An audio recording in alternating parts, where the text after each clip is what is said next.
Ticket actually physical तुला मिळणार हे फार विशेष. It's a trophy, kind of trophy होती ती. मला नेहमी वाटतं की पिक्चर फ्लॉप गेल्याचं दुःख ब्लॅक करणाऱ्या माणसं इतकं कोणाला कोणाला झालं असेल हो. म्हणजे आताच्या पिढीला म्हणजे विश्वास नाही बसणार की लोक तिकीट न काढता डायरेक्ट जायचे सिनेमागृहात. त्यांना एन्झायटी नवीन जनरेशनला. जुने जे आपले सिंगल स्क्रीन सिनेमे होते त्यांचं एक स्वतःच एक कॅरेक्टर असायचं त्या हा. सिनेमागृहांचं. म्हणजे इव्हन सगळ्याच या थिएटर्सचे फॉन्ट्स ते खूप स्पेसिफिक आणि खूप डिझाईन्ड केलेले होते. निलायमचं असं ते कर्वी असं काहीतरी कर्वी होतं, होतं. अलकाचं असं टिकले होतं.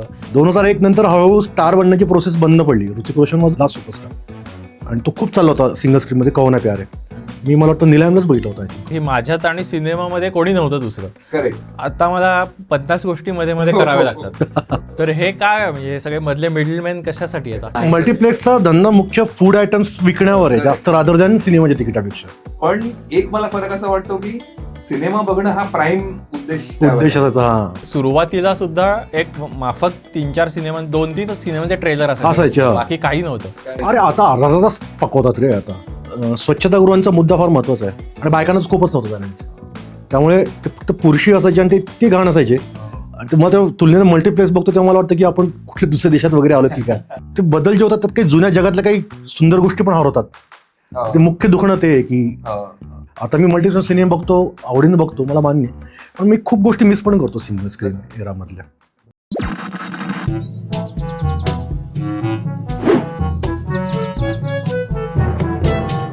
नमस्कार. काथ्याबोटच्या नवीन एपिसोडमध्ये सगळ्यांचं पुन्हा एकदा मनपूर्वक स्वागत. आपल्या सिनेमाच्या अनुभवामधला एक फार महत्वाचा भाग जो आधी होता आता नाहीये तो म्हणजे सिंगल स्क्रीन थिएटर्स. आपल्यापैकी बहुतेक लोकांनी सिंगल स्क्रीन थिएटरचा अनुभव नक्कीच घेतलेला आहे आणि त्याच्याशी त्या अनुभवाशी कनेक्टेड आपल्या बऱ्याच आठवणी आहेत आणि अजूनही आपण नॉस्टॅल्जिक होतो मला वाटतं सिंगल स्क्रीनचा विषय निघाला की. आणि आम्ही तिघेही मला वाटतं त्या कॅटेगरीतले आहोत की थोडं नॉस्टॅल्जिक आम्ही होतो. तर आज काथ्याबोटमध्ये आपण सिंगल स्क्रीनचा अनुभव आणि मल्टिप्लेक्सचा अनुभव आजचा याच्याबाबतच गप्पा मारणार आहोत. तर सुरुवात मी अमोलपासूनच करणार आहे कारण अमोलकडे बोलायला पुष्कळ आहे हे मला माहिती आहे सिंगल स्क्रीन. Yes yes.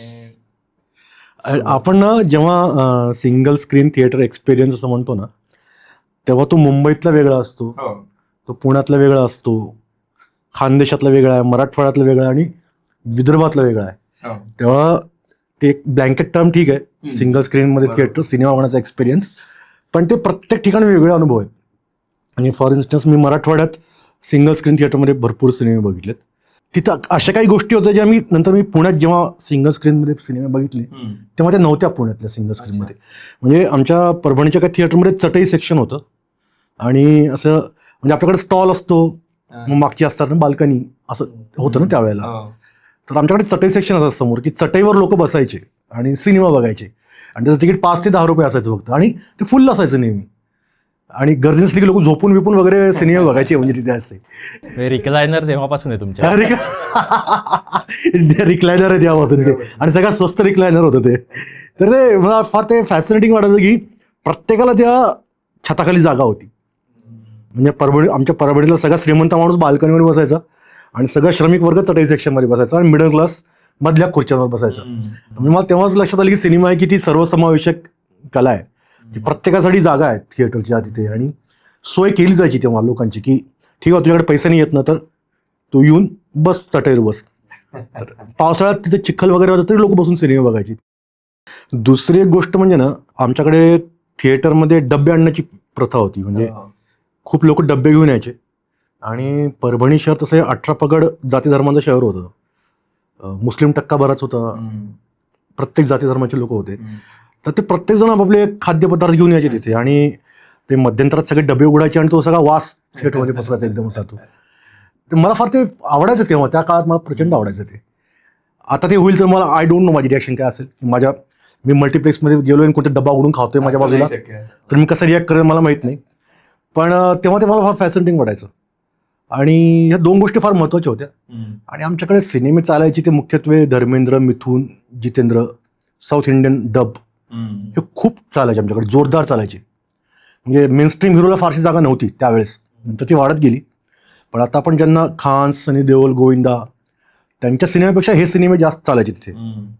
आणि 10-10 वर्ष जुने सिनेमे पण यायचे बऱ्याच वेळेला.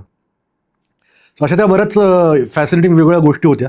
ज्यानंतर मला पुण्यातल्या मल्टिप्लेक्सचा माझा अनुभव खूप वेगळा होता. ते तुम्ही जास्त सिंगल स्क्रीनचा तुम्ही मे बी जास्त चांगलं सांगू शकाल. टिफिनची आठवण गंधारची पण आहे. एकदा आपण ह्यावर बोललो होतो. हो, टिफिन फारच भारी वाटलं होतं ते. आणि हम आपके है कौनला मला आठवते टिफिन वगैरे घेऊन, तो मोठा सिनेमा होता. हो, तर तेव्हा असं एवढं काही त्यात विशेष वाटलं नव्हतं, काही नव्हतं वाटायचं तेव्हा. असं काही. आणि ते बोर्ड पण नव्हते की बाहेरील खाद्य बाहेर का आत नाही आणायचे. त्यामुळे तेव्हा असं काही ते. तो आणि माझ्या मते बरोबर खाणं नेणं आपला एकूणच तो त्या काळातला कल्चरचा भाग होता. हा, त्यामुळे ट्रिपला गेलं ट्रिपला तसंच सिनेमाला काय. आणि उगाच ते हे पण नव्हतं ना त्याच्यावर पैसे. हा, खर्च कशाला करायचे. आणि बाहेरचं खाणं म्हणजे चांगलं नसतं बाबा, असं एक थिंकिंग होतं त्या काळात. जी अंधश्रद्धा होती. अशी अंधश्रद्धा होती. पण पैसे हा एक मुद्दा मला वाटतं. असेल. मला असं सिंगल स्क्रीन म्हणलं की ते असे जे पोस्टर्स रंगवलेले असतात अरे, हँडमेड. जुही चावला आणि अमरीश पुरी यातला फरक कळत नाही. असे ते टाईपचे रंगवलेले पोस्टर. हिरोला आणि विलनला पण लिपस्टिक लावली असते, लाल भडक कोट असायचे सगळे त्याच्याशी. पण त्याच्यात तो ह्युमन टच असायचा. ह्युमन टच असायचं. आत्ताचा तो मोठमोठे होर्डिंग्स असतात. हो, ऑफकोर्स ह्युमन टच नसतं त्याच्यामध्ये. सिनेमा बघणं म्हणजे मास कम्युनिकेशनचा प्रकार होता त्या काळात. खूप शेकडो वेगवेगळ्या लोकांसोबत तुम्ही सिनेमे बघायचा. आणि शो लिमिटेड असायचे, 4 शो असायचे. मॅटिनी आणि 3 नंतरचे. आणि त्यामुळे आणि दुसरे ऑप्शन पण नव्हते मनोरंजनासाठी फारसे. टीव्ही नुकताच आला होता, पण तितका खाजगी चॅनल्स नव्हते त्या काळात फारसे. आणि असले तरी ते महाग होतं केबल टीव्ही घेणं. तर सिनेमाची काइंड ऑफ मोनोपोली होती. तेव्हा सगळ्या जाती धर्माचे लोक गर्दी करून प्रत्येक सिनेमाला जायचे. दुर्दैवानं सिनेमाची मोनोपोली संपली मनोरंजनावरची. आता बऱ्याच वेळा आपण रिकाम्या स्क्रीनमध्ये सिनेमा बघतो ना, मला अजून जोर खटकल्याचं वाटतं की अरे यार लोक पाहिजेत अजून 4-5 असं वाटतं. असं कधी कधी हे सिनेमा हिट आहे का फ्लॉप ह्याची सुरुवात त्याच्या तिकीट मिळण्यापासूनच सुरुवात. एक्झॅक्टली. अरे हा, तिकीट खूप मोठी रांग लागली आहे, किंवा ब्लॅकनी बाहेर लोक तिकीट विकतायत आणि धक्काबुक्की चालली आहे वगैरे, असे अनुभव यायचे की तेव्हा कळायचं की हा सिनेमा हिट आहे. नाहीतर मग जिथे असा शुकशुकाट असायचा तेव्हा काय म्हणजे आताच्या पिढीला म्हणजे विश्वास नाही बसणार की लोक तिकीट न काढता डायरेक्ट जायचे सिनेमागृहात. त्यांना एन्झायटी नवीन जनरेशनला, अरे तिकीट नाहीत मी कसं जाऊ थिएटरला. तर अनिश्चितता इतकी मोठी होती की तिथं जाऊन पूर्ण फॅमिलीसोबत जाऊन तुला तिकीट मिळायची गॅरंटी नसायची गर्दी असली तर. म्हणजे मी माझा आई बाबा खूपदा वापस आलो तिकीट नाही मिळालं सिनेमाचं म्हणून. तर हा प्रकार आता जवळपास नामशेष झाला. ऍडव्हान्स बुकिंग हा एक मोठा हे आमच्याकडे नव्हतं ऍडव्हान्स बुकिंग. आमच्या साईडला काहीच नव्हतं. मला ऍडव्हान्स बुकिंग केल्याचं आठवतंय. हो, म्हणजे असं पुढच्या गुरुवारची 2 तिकीटं द्या वगैरे असं. 4 दिवसांनी आमच्याकडे ते नव्हताच प्रकार. अशा 2 वेगळ्या रंग असायचे, करंट बुकिंग आणि ऍडव्हान्स बुकिंग. हो, मी पुण्यात आल्यावर ते ऑब्झर्व केलं होतं ते. दुसरी रांग असायची. पण तुम्हाला अर्न करावं लागायचं तिकीट. ते तुम्हाला असं घरी बसलं एका टचवर तिकीट नाही मिळायचं. तिथे जाऊन त्या गर्दीशी भांडण करून, त्या तिकीट काउंटरवर बसलेल्या माणसाची भांडण करून तुम्हाला पाहिजे ते तिकीट मिळवणं वॉज अ बिग स्किल. पण बरेचदा आणि काही सिनेमांना आता मला आठवत आहे कभी खुशी कभी गमचं खूप बंपर ओपनिंग झालं होतं, कारण तो असा मोस्ट अँटिसिपेटेड.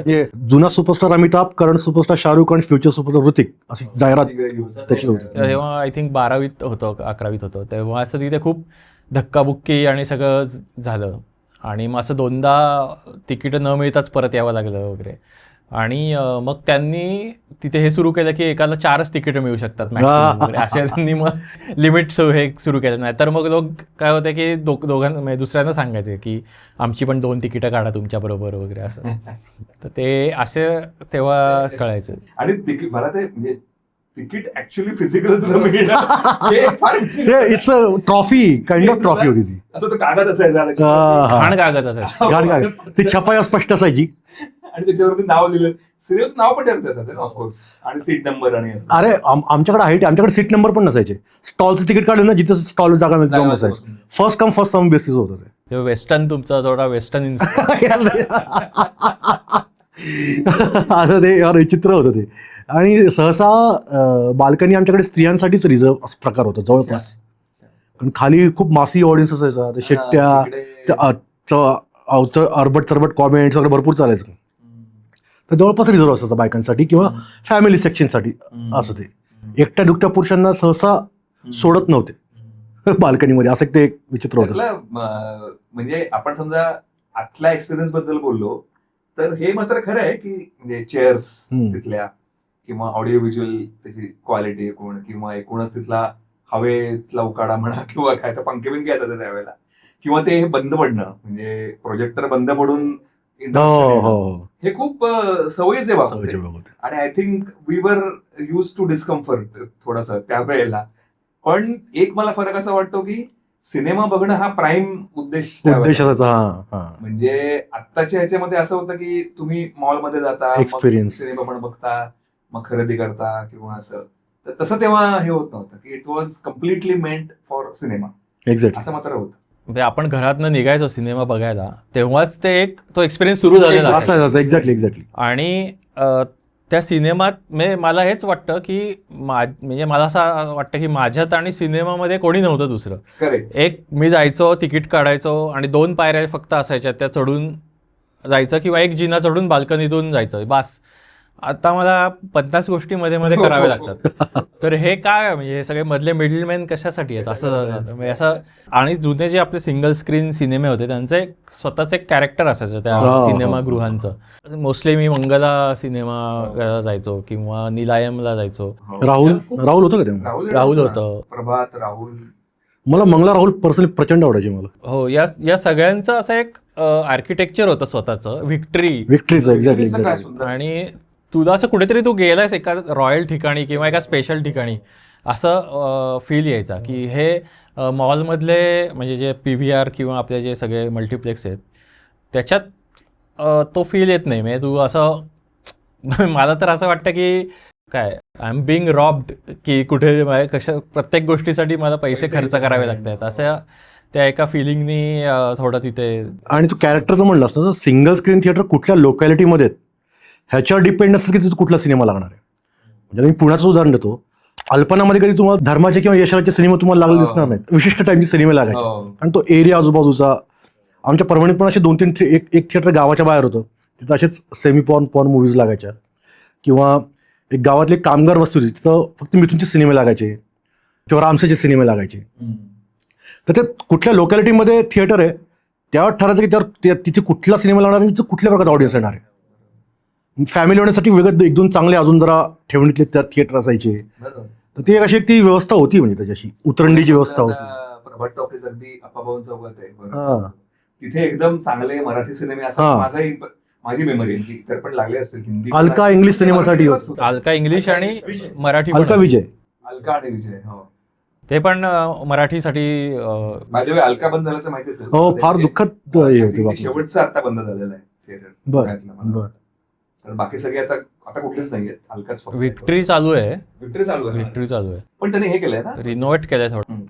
बरं त्यावेळेस ना सिनेमे सुरू व्हायच्या आधी ना त्याचे पण वेगळंच होतं. म्हणजे फिल्म डिव्हिजन की भेट नावाच्या फिल्म दाखवायच्या. हो, हो. सामाजिक संदेश देणाऱ्या छोट्या छोट्या फिल्म असायच्या. त्याचं उडी मारून एक जायचं असं ते हा प्रेक्षक. हा हा हा. तर ते म्हणजे वॉर्मर टाईप असायचं. वॉर्मअप टाईप असायचं ते. म्हणजे ऑडियन्स येतोय बसतोय तोपर्यंत फिल्म डिव्हिजन की भेटच्या शॉर्ट फिल्म दाखवल्यास. कुठली धमाल फिल्म मध्येच का तो धमाल फिल्म जी पहिली जी आहे, धमाल का मस्ती, धमालच बहुतेक का मस्ती 2 मला ते सगळ्या सारख्या असल्यामुळे मला कन्फ्युजन होतं. तर त्यात एक कॅरेक्टर आहे आपल्या सतीश कौशिकचं. तर ते हिरोना फिल्म डिव्हिजन की भेट म्हणून हाक मारत असतो सगळ्यांना. ते सगळे लोफट असतात असेच. हे फिल्म डिव्हिजन की भेट इथं राहावं असं म्हणत असतं. मला तितका हसवायला होतं वाचून ऐकून ते. सो ते आत्ता मला त्याच्यावरून आठवलं की इव्हन सुरुवातीला सुद्धा एक माफक 3-4 सिनेमा 2-3 सिनेमाचे ट्रेलर असायचे, हा. बाकी काही नव्हतं. अरे आता अर्धा तास पकवतात रे आता. खूप वेळ आता पहिला वेळ खूप झाला. तेच म्हणजे मधले जे जो काय हे ना ते एवढं वाढलंय ना म्हणजे सिनेमा आणि आपल्यामध्ये एवढ्या गोष्टी वाढवून ठेवल्यात. बरोबर. ते प्रोडक्टचं कमर्शियलायझेशन झाल्याचं. त्याच्यात माझ्या मते फिल्म डिव्हिजन की भेट मध्ये शॉर्ट फिल्म म्हणजे त्या अशा सामाजिक हा डॉक्युमेंटरी टाईप फिल्म असायच्या त्या. होत्या माहितीपट वगैरे पण माहितीपट वगैरे असायचे. ते एक मला आठवतं. आता मला नीट कुठले होते त्या सांगता यायचं नाही. हा. पण असे माहितीपट असायचे. तर फिल्म डिव्हिजन कुठे गायब झाली देव जाणे मला माहित नाही. ते बघावं लागेल एकदा. फिल्म त्याचं डिव्हिजनचं काय झालं त्याचं पुढे. हो ते NFDC नॅशनल फिल्म डिव्हिजन. पण त्याचं हे नाही आता मला त्यांचं आता हे OTT वरती ते आहेत त्यांच्या फिल्म्स टाकल्यात त्यांनी. अच्छा अच्छा अच्छा अच्छा.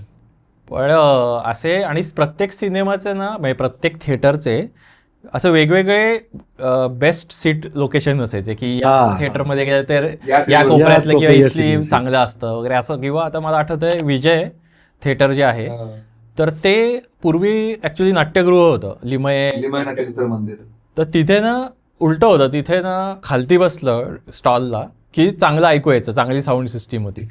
आणि ह्याच्यात गेलं बाल्कनीमध्ये नीट ऐकूच यायचं नाही गोष्टी असं तिथे. आणि त्याची बाल्कनी एकदम कॉम्पॅक्ट होती, अशी एकदम छोटीशी अशी कॉम्पॅक्ट बाल्कनी होती. तर त्या असं प्रत्येकाचं वेगवेगळं होतं की इथे जातोय का, मग अच्छा मग इथली पुढची काढायला पाहिजे होती किंवा मागची काढायला पाहिजे. त्याच्यामुळे मला वाटतं ना साऊंड सिस्टममुळे ती डॉल्बी आली तेव्हा त्याचा खूप गवगवा झाला होता. खूपच गवळण झालं. मला वाटतं 1942 लव्ह स्टोरीला आली होती का हम आपकी कौन आली होती मला आठवत नाहीये. दोन्ही कुठे सिनेमा डॉल्बी पहिल्यांदा मी स्वतः ऐकली आणि तो वेगळाच एक्सपिरियन्स होता माहिती का. मे बी ती मल्टिप्लेक्स एक्सपिरियन्सची सुरुवात काइंड ऑफ इंट्रोडक्शन होते डॉल्बी सिस्टम. कारण इतका चढ उतर असणारा साऊंड असणारे सिनेमे ऐकत लहानाचे मोठे झालो होतो की तो साऊंड सगळीकडे एकच येतोय. हेच एक फार रेव्होल्युशनरी गोष्ट होती डॉल्बी आली तेव्हा. नंतर ते खूप बदलत गेलं. पण डॉल्बी येणं म्हणजे फार मोठी त्या छोट्या शहरात पण म्हणजे त्या सिनेमाची जाहिरात करताना रिक्षातून लोक फिरायचे, ते सांगायचे की पहिली बार हिंदुस्तान में डॉल्बी साऊंड सिस्टम वगैरे वगैरे. तर त्या उत्सुकतेपोटी लोक जायचे की डॉल्बी काय, चला बघून तरी येऊ आपण जाऊ असं. मला आता निलायम टॉकीज बंद झालाय. निलायम बंद झालं. अरे यार, कारण त्या थिएटरचं ना असं ते मोठं होतं, म्हणजे परिसर खूप छान मस्त होतं. म्हणजे मला निलायमच्या बऱ्याच आठवणी आहेत, कारण ते घरापासून जवळ आहे. तिथे जाऊन ते तिकीट काढणं म्हणा किंवा एकूणच सगळ्या. आणि त्याचं असं वेगळं स्ट्रक्चर होतं काही. चढून पायऱ्या चढून वगैरे जावं लागायचं मला आठवते. हा, खालीवर होतं. आणि गंमत म्हणजे 2011 हा देऊळ सिनेमा जो आला होता ना, देऊळ मी तिकडे बघितलाय निलायमला. म्हणजे माझ्या आठवणीतला लास्ट सिनेमा म्हणजे सिंगल स्क्रीनला बघितलेला तोच आहे. त्याच्यानंतर माझ्या मते नाही हे झालं. मग आता सिंगल स्क्रीनचं अजून आता एक निलायमचं तू बोलल्यामुळे मला आठवलं की पुण्यातले मी सिंगल स्क्रीन जेवढे बघितलेत ते शहरातल्या मोक्याच्या ठिकाणी असणारे खूप मोठमोठे प्लॉट्स होते, जागा खूप. तर मग डिमाइस मध्ये त्याचा एक मोठा भाग असावा असं माझा एक संशय, म्हणजे असं वाटतं मला. कॉन्स्पिरसी थिअरी म्हणा तुम्ही. जसं डेक्कन थिएटर होतं डेक्कनला, किंवा निलायम केवढा मोठा प्लॉट होता तो निलायमचा. तर मला वाटतं म्हणजे लोकांचा डोळा गेला असणार त्याच्यावर नक्कीच जागेवर, त्याच्यावरती आणि ते बंद पडणं तो एक मोठा फॅक्टर असणार आहे असं मला वाटतं, म्हणजे अंदाज आहे. असं मी ऐकलंय, म्हणजे पण त्याचा म्हणजे वेगळा मुद्दा आहे. पण ते त्याला ते अशा ते रिझर्व्ड असतात, म्हणजे काही काही रिक्रिएशनल किंवा तिथे पुन्हा तेच बांधावं लागतं, परत तेच बांधायला लागतं. पण मला तर नियमाला बेंड करू शकतात पॉलिटिशियन ते. यू नेव्हर नो काय होईल ते. डेक्कन जाऊन तिथे आर डेक्कन आलं. हा, पण निलायमला का सुरू झालं आठवण किंवा विजय प्रभात ते आता खंडहर व्हायच्या मार्गावर चाललेलं आहे. म्हणजे ते झालंय आता बरं हे खंडहरीकरण त्याचं. अलका तसंच झालंय. झालंय. अलकाचं ऍक्च्युली मेजर हे म्हणजे मेमरीज आहेत, कारण तिथे इंग्लिश सिनेमे लागायचे जे काही बघितले ना सगळे. माझ्यामध्ये अर्नॉल्डची पण ओळख सगळी झाली. मला राहुल टॉकीजचा अजून तो मला तो हे पण आठवतो, दॅट मोमेंट की Terminator Judgment Day, True Lies अर्नॉल्डचा ट्रू लाईज राहुल टॉकीजला बघितला होता. आणि त्या सिनेमाने इतकं चार्ज झाल्यासारखं वाटलं होतं. आणि तिथून बाहेर आल्यानंतर त्या रोडने चालताना पण जणू काही आपल्यामध्ये आता अर्नॉल्ड आलेला आहे, अशा ह्यानीच आम्ही चालत होतो. आणि मला खूप त्याच्या मुक्काबाज मी तिकडे बघितलाय अनुराग कश्यपचा. त्याची आणि राहुलची जरा क्वालिटी चांगली होती साऊंडची. आणि ते पहिलं ते 70 mm पहिलं आहे. पण राहुलचं नंतर त्यांनी हे केलं, म्हणजे त्याचं मल्टिप्लेक्सीकरण झालंच आहे. म्हणजे मल्टिप्लेक्सीकरण झालं. अलकाचं मला ते असं ते व्हर्टिकल त्याचं जे हे आहे लिहिलेलं त्याचं जे ते अशा पहिल्या डोळ्यासमोर येतं की असं कोण लिहितं रे व्हर्टिकल. म्हणजे इव्हन सगळ्याच या थिएटर्सचे फॉन्ट्स किंवा जे लेटर्स होते ते खूप स्पेसिफिक आणि खूप डिझाईन्ड केलेले होते स्पेशली त्यांचे. त्यामुळे असं ते ठळक लक्षात राहतात की जसं निलायमचं असं ते कर्वी असं काहीतरी होतं, अलकाचं असं व्हर्टिकल हे होतं, प्रभातचं असं ठसठशीत एक वेगळा हे होतं. म्हणजे असं तेव्हा काही स्टँडर्डाइज असे सगळ्यांचे लोगो सेम असं काही नव्हतं ना, प्रत्येकाचे स्वतःचं त्यात एक ह्युमन टच होता. तर अजून एक काय झालं म्हणजे की आपले हिरोज जसे जसे खूप सर्वसामान्य माणसारखे व्हायला लागले ना, तसे मल्टिप्लेक्स पण बंद व्हायची, सिंगल स्क्रीन पण बंद व्हायची प्रोसेसची फार रिलेटेड आहे ऍक्च्युली ते. कारण लोक लार्जर दॅन लाईफ हिरो बघायला जायचे. पुरुष प्रधानच आहे म्हणजे सगळं ते फारच ते. तर ते सगळे जायचे, पण ते 2001 नंतर हळूहळू स्टार बनण्याची प्रोसेस बंद पडली. Hrithik Roshan was the last superstar. आणि तो खूप चालला होता सिंगल स्क्रीनमध्ये, कौन है प्यारे. मी मला वाटतं निलायमलाच बघितलं होतं आय थिंक. तर आता ते पुष्पा आणि जवान पठाण नंतर पुन्हा कात टाकतायत सिंगल स्क्रीन, हळूहळू प्रोसेस सुरू झाली. कारण त्या गावातले लोक पुन्हा जायला लागले थिएटरमध्ये सिनेमा बघायला. ते टीव्हीवर आणि याच्यातच रमले होते OTTवर. पण या काही 3-4 सिनेमामुळे सिंगल स्क्रीन हळूहळू काट टाकतायत. भले प्रोसेस स्लो आहे पण ती सुरू झाली पण आहे. तू हे कुठलं म्हणतोस म्हणजे परभणीचं किंवा इतर हा, ठिकाणी सगळ्या ठिकाणी छोट्या छोट्या शहरांमध्ये. छोट्या शहरांमध्ये हा. कारण आता मोठ्या शहरांमध्ये तर हा, आता त्याचं सिंगल स्क्रीन राहिलीच नाही तिथे काही. पण इकडे अजूनही सिंगल स्क्रीन आहेत आहेत. परभणीत. हो हो. मग तुझं रडत पडत काय चालू आहेत. कधी तर जाणं झालं की नाही सिंगल स्क्रीन नाही. तो एक खरं वेगळा विषय. मी तेच म्हणणार होतो आता आपण जाऊ शकू का सिंगल स्क्रीन? मला तेच वाटतं की तो एक त्या एका वयात आपण ते एन्जॉय केलं खूप. पण मे बी आता मला तशा वातावरणात जो सिनेमा बघ म्हणलं तर मे बी मी ऑनलाईन बघू शकेल का. नाही, मला उलट मी अजूनही NFI म्हणजे नॅशनल फिल्म आर्काइव्हचं जे आहे तिथे मला सगळ्यात जास्त आवडतं बघायला. पण ते यार टिपिकल सिंगल स्क्रीन सारखं नाहीये ते. NFI नाही, तसं नाहीये, म्हणजे पण तो एक्सपिरियन्स decent आहे. मला मध्ये काही नकोय की मी फक्त जाणार ते सिनेमा सुरू होईल मग मी बाहेर पडणार. आता NFIचं चांगलं असं आहे की तिथले साऊंड सिस्टीम वगैरे सगळं चांगले आहेत किंवा ते तिथलं ओव्हरऑल आणि तिथे गर्दी पण नसते फारशी. ॲम्बियन्स. हां, म्हणजे मला तो येतो ॲम्बियन्स जो आहे ना, म्हणजे त्याचं जे प्रिमाईस आहे सगळं त्या कॅरेक्टर बिल्ड करण्यासाठी ते महत्त्वाची वाटते मला ती स्पेस सगळी, की मी कुठल्या तरी एका स्पेशल ठिकाणी आलो आहे. तिथपासूनच मी तो एक्सपिरियन्स माझा सुरू होतो आणि मी एक वेगळ्या पर्स्पेक्टिव्हनी मी एक आतुर असतो ते बघायला की आता काय दाखवलं जातं आहे वगैरे असं. आमच्याकडे म्हणजे मराठवाड्यामध्ये अजून एक आस्पेक्ट होता सिनेमा बघायचा. तो खूप इन्फॉर्मल एक्सपिरियन्स होता. तो कसा की आमचं छोटं शहर म्हणजे फार पटकन सुरून संपणार. तिथे 8 थिएटर होते. ओके, 8 थिएटर होते. सिंगल स्क्रीन 8 थिएटर होते. तर तुम्ही कुठे सिनेमा बघायला जा तुम्हाला ओळखीचे तुमचा अर्धा ऑडियन्स तुमच्या ओळखीचा असायचा तिथे. म्हणजे चोरून चोपून सिनेमा बघणं प्रकारच नव्हता तिथे काय. हमखास ओळखी शिक्षक भेटायचे खूपदा. आणि मग दुसऱ्या दिवशी क्लासमध्ये खरडपट्टी व्हायची की का रे कशाला होता सिनेमा बघायला, तर तुम्ही का आला होता सिनेमा बघायला असा विचारायची हिंमत नव्हती. अर्थातच बरेच ओळखीचे असंख्य लोक तुम्हाला थिएटरमध्ये भेटायचे आणि तो एक्सपिरियन्स मग ते फार विचित्र कॉम्प्लिकेटेड होतं. म्हणजे सगळं ते म्हणजे असे काही सिनेमा असायचे की आपण चोरून छुपून बघायचं सिनेमा असायचे ती पण सोय नव्हती. म्हणजे एकमेकांना बघायचं आणि एकमेकांचं तोंड लपत फिरायचं थिएटरमध्ये.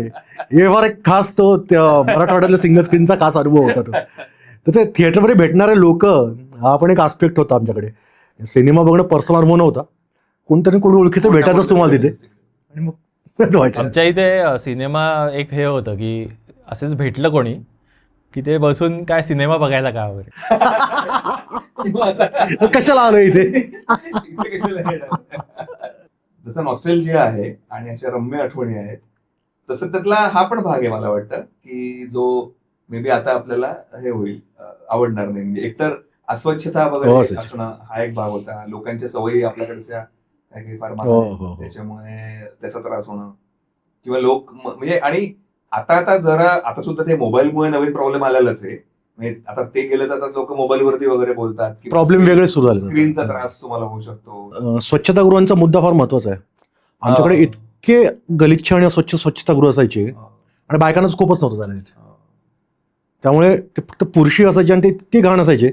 आणि मग तुलनेने मल्टीप्लेक्स बघतो तेव्हा मला वाटतं की आपण कुठल्या दुसऱ्या देशात वगैरे आलो की काय. स्वच्छतागृहांपासून सुरुवात आहे. म्हणजे ते सगळंच काही फार गोड छान नव्हतं त्या थिएटर्समध्ये असं. आणि एक अर्थात त्यातला भाग खरा आहे की त्यावेळेला ओव्हरऑलच तशी टेक्नॉलॉजी नव्हती. त्याच्यामुळे तुम्हाला त्याच थिएटरमध्ये समजा नवीन टेक्नॉलॉजीने समजा सिनेमा तुम्ही बघू शकलात तर कदाचित तो एक्सपिरियन्स चांगला वाटू शकेल आज सुद्धा. आणि मे बी आता आपल्यात थोडा सुधारणा झालेली आहे ओव्हर द इयर्स. त्याच्यामुळे आपण जरा कमी कचरा करतो. पण तुला एक सांगू का त्यावेळेसचे ते सिंगल स्क्रीन मालक भरपूर पैसे कमवायचे. अरे लोक तुफान गर्दी करायचे. जवळपास सिनेमे 2-2 चालायचे. पण ते पैसे ते पुन्हा इन्व्हेस्ट नाही करायचे सुधारणा करण्यासाठी थिएटरमध्ये. त्यांनी त्यातला काही भाग काढून तो थिएटर इम्प्रूव्ह करणं अपेक्षित होतं. ते लक्ष पण द्यायचे नाही त्याच्याकडे. हा मुद्दा तू जर म्हणलास ना बरेच वेळेला पण चर्चेला गेले की तुम्ही हे असं म्हणताय की कॉम्पिटिशन आली आणि पण तुम्ही सुद्धा तसं हे नाही केलं ना. तुम्ही पण बिझनेस मधून अर्न केलेलं आहे. तुम्ही त्याला चांगलं हे करा, चांगली सर्व्हिस द्या तर लोक येतील. एक्झॅक्टली. त्यांनी म्हणजे असं त्यांनी मान टाकून त्यांनी गृहीत धरलं होतं की लोक येणारच आपल्याकडे असं त्यांनी गृहीत धरलं आणि तो एक मोठं कारण डाऊनफॉलचं त्यांच्या ऍक्च्युअली. इंटरव्हलचा वेळ हा पण एक मला विशेष वाटतं. त्यावेळेचे म्हणजे सिंगल स्क्रीन मधला इंटरव्हल त्यावेळेला ते खायला वगैरे जे मिळायचं ना त्याची आठवण होते. म्हणजे अजून कारण ते परवडेबल असायचं म्हणजे. आणि तेच मला पुन्हा तोच मुद्दा येतो की आत्ता मी गेलो होतो कुठल्या तरी सिनेमाला सिटी प्राईड कोथरूडला आणि सामोसे घ्यायचे होते. इतका वेळ गेला त्याच्यात. किती लाईन होती. मग ते स्कॅनर द्या, मग ते हे करणार, मग ते जाऊन त्या ओव्हनमधनं काढून आणणार, अजून मग ते तिथे कॅशचे व्यवहार होणार, मग ती एक मुलगी दुसऱ्या मुलीला देणार, ती तिसरीकडनं आणणार वगैरे. म्हणजे असं झालं की जेव्हा आपण मंगला किंवा विजय किंवा यांना जायचो, तो एकटा माणूस असा चौफेर सामोसे विकत असायचा. सगळ्यांना चिल्लर बिल्लरच वापस उरलेली. म्हणजे काही म्हणजे तो केवढा कमी वेळात आपण पटकन सामोसा, गर्दी असून सुद्धा. बरोबर 5-10 मिनिटाचा तो विंडो आहे, तेवढ्यात करून मोकळा व्हायचा. आणि त्यांनी ते बरोबर गरमच तेव्हा आणलेले असायचे त्या टायमिंगचा हे बघून. मला हल्ली लोक म्हणतात ना की सिनेमातून इंटरव्हल काढून टाका, सलग सिनेमे दाखवा. मला आवडत नाही फारसं ते. मी ओल्ड स्कूल फिल्म वॉचर आहे. मला इंटरव्हल लागते सिनेमात. इंटरव्हल कारण ती ब्रिदिंग स्पेस असते. आणि आपले सिनेमे पण आता असे डिझाईन आलेत ना की ते इंटरव्हलला हुक पॉईंट होतात. बरोबर, की पुढे ऑडियन्सला उत्सुकता राहिली पाहिजे. आणि इंटरव्ह्यूचा सिनेमा सुरू होतो ना तेव्हा ते एखादं गाणं वगैरे टाकायचे, लोकांना येऊन बसायला वगैरे वेळ लागायचा, तो पण ते गाणं वगैरे संपायचं. किंवा एखादा कॉमेडी, सिनेमाशी संबंध नसणारा कॉमेडी प्रसंग वगैरे असायचा. मग सगळे लोक येऊन बसले की मग तो दुसरा हुक पॉईंट यायचा. असं ते बस सिनेमे डिझाईन केलेले असायचे क्लेवरली. काही याच्यामध्ये असं ते एक फोर्थ वॉल ब्रेक करून तो हिरो बोलायचा पण की या बसा. किंवा आधीचं पण एक हे असायचे, जोक केलेले असायचे काहीतरी इंटरव्हल. आता तसा तो चष्मे बद्दूर मध्ये एक असा आहे की ते दोघं ह्याला जातात कॉफी प्यायला का काहीतरी जातात, आणि ते ऑर्डर करतात त्या वेटरला की एक फ्रूट सॅलेड आण असं. तर तो वेटर जातो आणि म्हणतो की तो असं बघतो की या दोघांचं काहीतरी जुळतंय, तर तो म्हणतो की मी थोडासा वेळ घेतो. तो फारुख शेख म्हणतो की थोड्या वेळाने आरामात. तर तो असा फोर्थ वॉल ब्रेक करतो आणि म्हणतो की अब तो मैं इंटरवल के बाद ही लाऊंगा. आणि इंटरवल होतो. असं ऍक्च्युली असे बरेच सिनेमे आहेत की त्यांनी ते असं बरोबर वेळ पकडून बरोबर केलेले असतात. आता नवीन याच्यात पण असं नाही बघितलेलं, हे सगळे जुन्या. हो, हे जुन्या याच्यामध्ये होतं. मराठी सिनेमांमध्ये पण खूप आहे. मला आता आपण तुझे म्हणत होतास ना की ते की लोकांचा हे कसा बदलतो, काय म्हणायचं दृष्टिकोन एक काइंड ऑफ, की आपण सिनेमाला फक्त जातोय तसं न राहता ते आता तुम्ही शिफ्ट होता. त्याच्या सिटी प्राईड कोथरूडलाच ओंकारा लागला होता आणि रात्रीचा शो होता. तर मी आणि माझे मित्र आणि तेव्हा मी सिंगल होतो, त्यांची लग्न झालेली होती आणि त्यामुळे ते सिनेमाच्या बाबतीमध्ये एवढे हे नव्हते कदाचित. तर थिएटरमध्ये गेलो आणि पहिला सीन आहे बा ओंकाराचा, म्हणजे सैफ अली खान आणि दीपक डोबरियाल दोघंही बसलेले आणि लॉंग शॉट येतो आणि तिकडे जो काही डायलॉग आहे म्हणजे सिनेमाचा पहिला ओपनिंगचा की बेवकूफ और चुतिया में धागे भर का फरक होता है और जो धागा हेंच लो तो कौन बेवकूफ कौन चुतिया वगैरे. तर ते मी ऐकून इतका असा त्याला खूप झालो होतो आणि आम्हाला खूप वेळ सीटच सापडत नव्हत्या. आणि मग असं साक्षात्कार झाला की तिकीट चुकीची निघालेली आहेत आणि त्याच्यामुळे आता हा सिनेमा सोडून जायला लागणार आहे. काहीतरी वेगळ्याच सिनेमाची तिकीट निघाली होती आणि ते मला इतकं टॉर्चर झालं होतं की आता हे जायचं म्हणजे मी त्यात जवळजवळ बुडलो होतो. मग काय नाही. आणि मग तिथे असं दिसतं की तुम्हाला ऑप्शन्स हे झालं ना की मग बाकी सगळ्यांनी मग ठीक आहे कॉफी पिऊ वगैरे असं. सिनेमाबद्दल काहीच नाही कोणी. मी त्या रात्री तिथे घरी गेलो, सकाळी उठलो, परत गेलो सातारा रोडच्या सिटी प्राईडला, ओंकारा पूर्ण बघितला आणि मग घरी. मला वाटतं सातारा रोडचं पहिलं मल्टिप्लेक्स राईट. मी तुला प्यार तूने क्या बघितला होता पहिल्यांदा आणि मग फरक एकदमच ड्रास्टिक फरक होता रे तो. तेव्हा ते गोल्ड आणि सिल्वर असे दोन. तो म्हणजे इतका ड्रास्टिक फरक होता, इतके मला जाणवलं की आपण काहीतरी म्हणजे वेगळाच. पण मला हा आणि काय झालं की मे बी आता असा एक फरक पडतोच मला वाटतं आपल्यामध्ये की आपण जेव्हा सिनेमा प्रेमी मित्र असतो, सिनेप्रेमी मित्र, त्यावेळेला आपला एक वेगळा लुकआउट असतो सिनेमा बघायला जाणं. पण जेव्हा असं असतं की काही मंडळी जनरल एक एंटरटेनमेंट म्हणून म्हणा किंवा त्यांचा सिनेमा हा त्यांच्या दृष्टीने इतका गंभीर विषय नसतो, तर मग त्यांचा आता ना खूप डायव्हर्ट व्हायला खूप हे असतो चान्स की ते इतकं वेगवेगळंच काहीतरी बघ. आणि त्यावेळेला ना माझ्यासारख्या माणसाची फार अशी चिडचिड होते की आपण सिनेमाबद्दल बोलूया, तर सिनेमाबद्दल काहीच नाही. मग ते तिथं आल्यानंतर बाहेर मगाशी म्हटलं मी की मग कॉफी किंवा हे किंवा ते असं, तर तसं ते बरोबर नाही वाटत नाही समोर मला की आपण सिनेमाबद्दल का नाही बोलत होतो. तेच की असं मल्टिप्लेक्सनी सगळ्याला असं कंझ्युम करायचं मार्केट, इधर कॉफी कंझ्युम करायची किंवा सिनेमा कंझ्युम करायचं. Yes yes yes.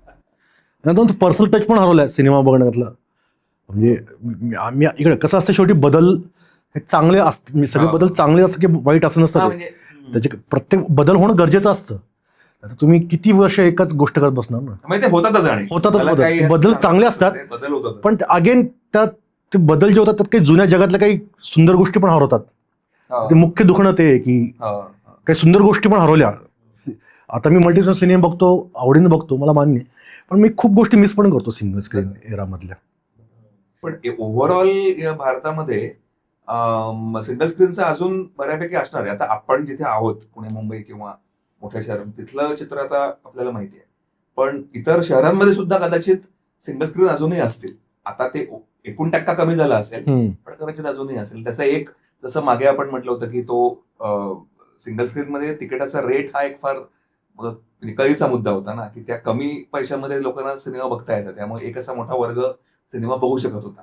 आज मल्टिप्लेक्सची तिकीट परवडत नाहीत लोक, सगळ्या लोक. त्यात एक अजून एक कॅच असा आहे ना की जिथे श्रमिक वर्ग असतो ना तिथे सिंगल स्क्रीन तगू आहेत. म्हणजे मालेगाव असेल, भिवंडी असेल, आमचं परभणी असेल, जिथं श्रमिक वर्ग खूप आहे तिथं सिंगल स्क्रीन बऱ्यापैकी टिकून येतं. भिवंडीचा तुझ्या परभणीचं तसं माझ्या भिवंडीची आठवणी आहेत. भिवंडीमध्ये तू हे बरोबर बोललास तू की ते सगळ्या जो ऑडियन्स मला माहितीये तो सगळा कामगार वर्ग असायचा. एक्झॅक्टली. कारण तेव्हा ना हे नव्हतं, म्हणजे तसं कल्चर, म्हणजे सहकुटुंब सिनेमा बघायला जाणं. ते भिवंडीमध्ये तरी मी बघितलं, पुण्यामध्ये ऑफकोर्स ते होतं, पण तिथे मी ते बघितलं नव्हतं. आणि त्याच्यामुळे, आणि ते परत ती सगळी तशीच कथा आहे की तिथे थिएटर्स अस्वच्छता म्हणा किंवा कोंदटपणा आणि हे सगळं, म्हणजे असे इश्यूज सगळे भरपूर होते. पण मला त्यातली एक अजून, ही कॉलेज शाळेच्या शेवटच्या ह्याच्यातली आहे, 9वी-10वी मला वाटतं.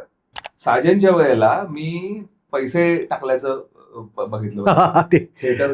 ते काय होतं, ते प्रकरण होतं, पैसे चिल्लर उधळायचे. आपण ऐकून असतो. मी तेव्हा पहिल्यांदा बघितलं होतं. आमच्याकडे खूप सलमान खान ते गाणं जे आहे ना, देखाय पहिली बार, अजून कुठलं तरी घेतलं, आणि त्याचा इम्पॅक्ट मला अजूनही आठवतो. म्हणजे ते लोक पुढे येऊन नाचतात वगैरे, ते आपण मला वाटतं बघितलेलं. तेच म्हणून मी, ते कामगार वर्ग जिथे तिथे अशा गोष्टी खूप घडतात. आणि मला ते असं इचलकरंजीला सर्वोच्च हे असं नाही का दात, की तुम्ही पैसे काढून फेकणं, 1-2 रुपये असते, मोठी अमाऊंट असते, पण ते फेकतात. ते मी पैसे फेकतो, म्हणजे आता काय. बरं, काय काय चॅप्टर लोक ते गोळा करायचे पैसे. पण मल्टिप्लेक्समुळे असं वाटतं का तुम्हाला की स्त्रियांचा टक्का वाढलाय? हो, येस. स्त्रिया एकटे येऊन सिनेमा बघतात मल्टिप्लेक्समध्ये. आमच्याकडे क्रांती होती मोठी, की बायका एकटं बायका यायच्याच नाही सिनेमाला, आलं तर फॅमिलीसोबत की नवऱ्यासोबत.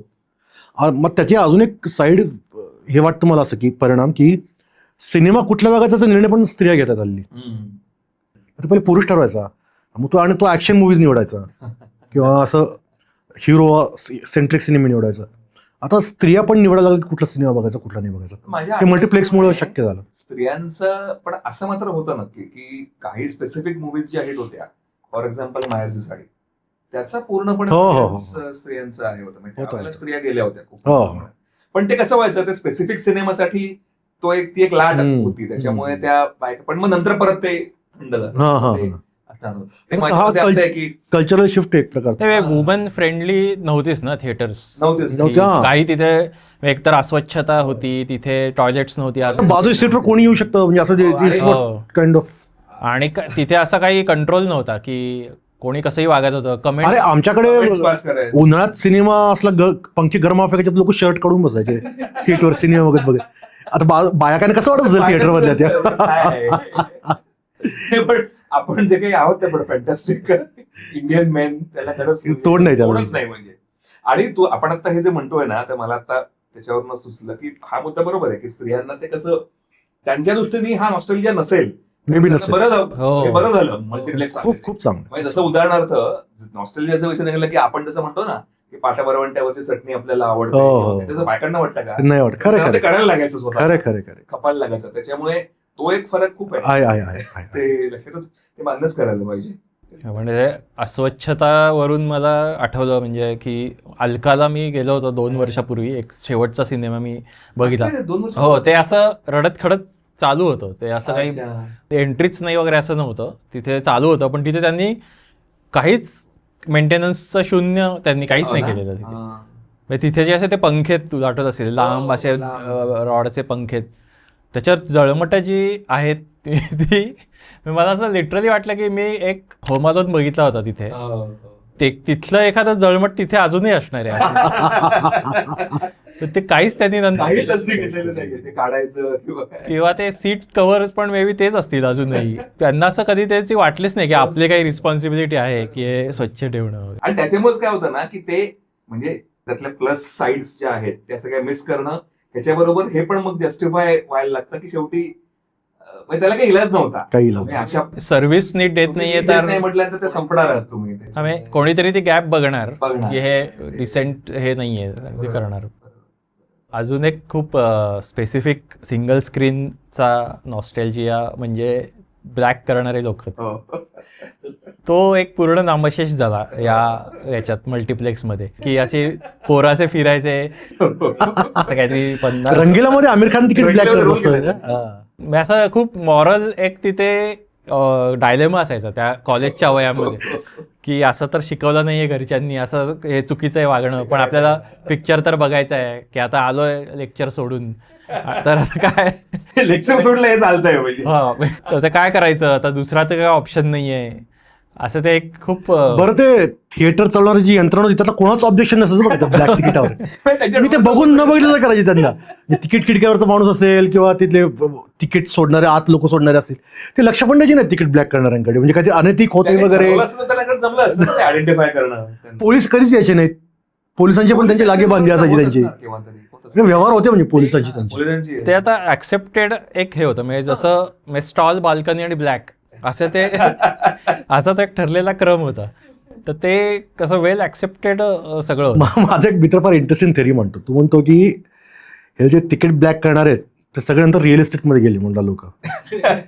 जमिनीच्या व्यवहारामध्ये तेच असतं. लोक जमीन विकत घेतात आणि 2 वर्षांनी विकून टाकतात वरचा रेट घेऊन. तर तो म्हणतो की हे सगळे लोक नक्कीच रिअल इस्टेटमध्ये गेले, बेकार कोणीच राहिलं नसेल यांच्यापैकी. मला नेहमी वाटतं की पिक्चर फ्लॉप गेल्याचं दुःख ब्लॅक करणाऱ्या माणसं इतकं कोणाला कोणाला झालं असेल हो. म्हणजे ज्यांनी असे खूप घेतले अँटिसिपेट करून आणि नंतर काय गेलीच नाही, गेलीच नाही तिकीट, तर हे किती वाईट आहे. एवढा मोठा हातात असे loss. 100 तिकीट आहेत पण आता काय करू काय. काहीच करू शकत करायला नाही. कोणीच नाहीये. म्हणजे मला एक असं आठवतंय, ते वसंत नावाचं पूर्वी थिएटर होतं, त्याचा आता वसंत प्रो नावाचं त्यांनी रिनोव्हेट केलंय. वसंत प्रो. हा त्याच जागेत आहे.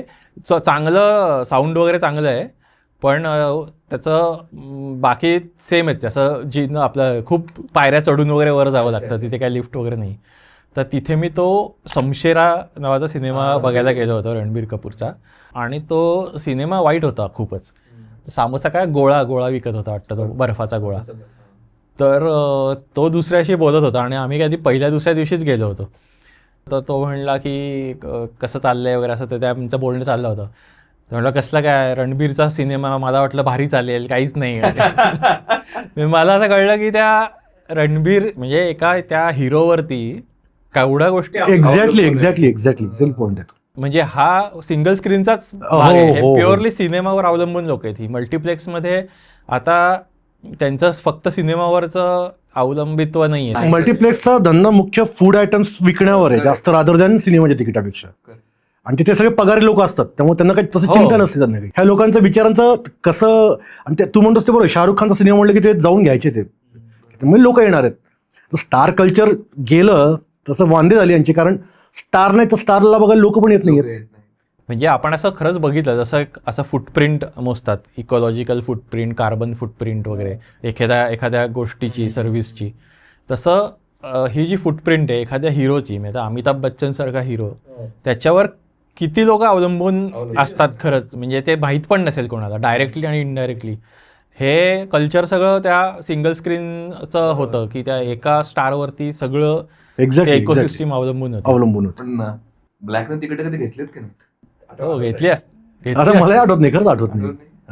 पण त्या खिशात पैसे नसतात जेवढे, त्याच्यामुळे तो मला वाटत आणि नाही, नाही. तू जो मगाशी म्हणालास ना, तो आपला खूप स्ट्रॉंग भाग होता. आपल्याला ते म्हणजे बरोबर नाही हा, वाटायचं. बरोबर. मोराली असं वाटतं की हे चुकीचं आहे.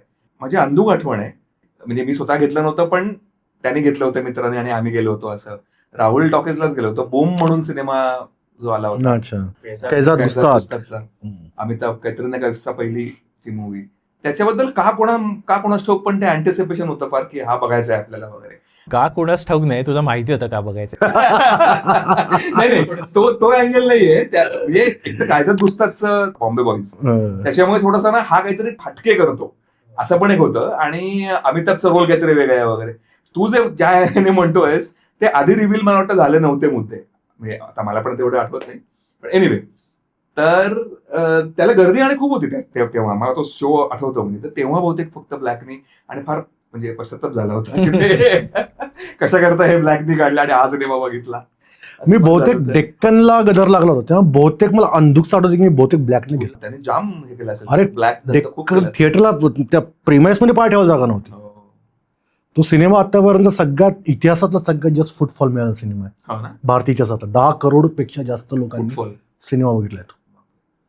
आणि डेक्कनला लागला होता, मला चांगला आठवतं. तेच भाई ह्या लोकांमध्ये केवढी दिवाळी साजरी होत असेल की जेव्हा DDLJ, हम आपके है कौन सारखे असे मॅसिव्ह हिट्स जेव्हा येतात तेव्हा लिटरली यांची घरं झाली असतील या सिनेमांमध्ये की हे माझं घर हम आपके है कौन मुळे झालं असं. असं होत असेल. आणि अरे त्याच ना आपल्या दिवाळी ईदला सिनेमे रिलीज व्हायचं कारण पण ते होतं की खूप लोकांच्या घरी सण साजरा व्हायचा त्या थिएटरमध्ये काम करणाऱ्या लोकांच्या घरी. कारण त्या मोठमोठ्या रिलीज व्हायच्या, लोक जायचे, अजून थिएटर चालायचे, खूप लोकांचं घर चालायचं होतं, खूप लोकांकडे म्हणजे खऱ्या अर्थाने दिवाळी व्हायची त्याच्यावर. याचं मला आठवण झाली ते खरं बघायला पाहिजे. आपला दिलवाले दुल्हनिया ले जाएंगे सुरू होता ना आता हो, आता मराठा मराठा मंदिरला. तर मराठा मंदिरच्या एकूण त्या सगळ्या सिस्टीम मध्ये खरंच बघायला पाहिजे. तिथे इतके तो गेला ना मला वाटतं नंतर, आता एक तरी 2-4 वर्षापूर्वी तो निघाला आणि तो असं किती 20-25 वर्ष चालू होता मला वाटतं. तर त्यांची सगळी ती सिस्टीम त्याच्यामुळे त्या सिनेमामुळे चालली होती असं म्हणता येऊ शकतं. मला सिनेमा पॅराडॉस सिनेमा बघितलाय का तुम्ही? तर त्याचा थिएटरचं आणि माणसाची रिलेशनशिप फार सुंदर दाखवली सिनेमा. हो हो हो, ह्याच्यातून ऐकलंय मी. फार सुंदर सिनेमा, म्हणजे माणसाची थिएटरची रिलेशनशिप दाखवणारा सिनेमा आहे. तुम्हाला उशिरा आठवलं? अच्छा, थिएटर आणि मला बघून खूप वर्ष झाली सिनेमा तो. पण मी जेव्हा बघितला होता, एक लहान मुलगा आणि त्याला सिनेमा दाखवणारा एक त्या थिएटरमध्ये काम करणारा माणूस आणि ते थिएटर, अशी ती रिलेशनशिप आहे. फार सुंदर दाखवली सिनेमा. आवर्जून बघा तुम्ही सिनेमा. त्याच्यावर तो आता तो छेला शो तो माझा हा बघायचा राहून गेलाय. गुजराती मूवी आहे ना ती, आणि ती बऱ्यापैकी गाजली. हो. असं नाही. याच्यामधलं मला खूप आठवतं टॅरेंटिनोचा इन्ग्लोरियस बास्टर्ड्स. Inglourious Basterds. त्याच्यामधला तो ती थिएटरची थिएटर रन करत असते थिएटर रन करत. आणि त्याच्यात तो खरंच तो इफेक्ट तुम्हाला येत होता. एक तर हो, हो. त्यावेळेस ते कधीच 40s मधले त्यांनी, हो. आणि ते फार सुंदर ते थिएटर हो, छान. आपण सिंगल स्क्रीनचं, आणि ते प्रोजेक्टर रूम तुम्हाला दिसते आणि हो. तिकडे सगळं नाट्य तिथे घडतं हो, ना नाट्य तिथे घडतं. त्याच्यामध्ये. असं खरं शोध घेतला पाहिजे गेला हे की तिथे थिएटर इम्पॉर्टंट पार्ट. थिएटरला हे समोर ठेवून कोणी काही केलेले आहेत का कधी असं. एनिवे, सो थांबू मला वाटतं या नोटवरती. तुम्हाला हा एपिसोड कसा वाटला आम्हाला कॉमेंटमध्ये जरूर कळवा, आणि सिंगल स्क्रीन थिएटरच्या तुमच्या आठवणी काही असतील तर त्याही जरूर शेअर करा. काथ्यापूरचे एपिसोड्स बघत राहा, आमच्या चॅनलला सबस्क्राईब करा. पुन्हा एकदा नवीन एपिसोडसह लवकरच भेटू. Thank you very much.